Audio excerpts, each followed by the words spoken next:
তো আমাকে সৌদি কাজ করার জন্য বলছে। তো ওনারা বাইরে গেছে, ঠিক আছে।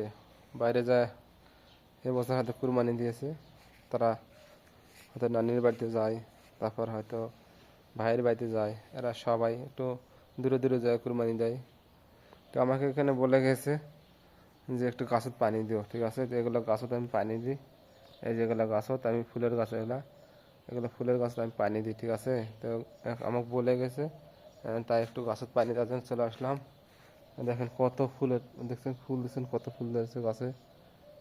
এর একটা কমলা, ঠিক আছে, কমলার গাছ এলাকান, ঠিক আছে, ছোটো ছোটো ধরছে যে। তো আলহামদুলিল্লাহ আমাকে পানি দেওয়ার জন্য দিয়ে পাঠাইছে। গোলসার চাবি দিয়ে গেছে আলহামদুলিল্লাহ। কয় টাকা দিবে জানি না, 4-5 দিনের জন্য চলে গেছে বাইরে। তো আলহামদুলিল্লাহ পানি দেওয়ার জন্য চলে আসলাম। সবাই ভালো থাকবেন, আল্লাহ হাফেজ। এই নিম গাছ দেখছেন না কত সুন্দর, মাশাআল্লাহ।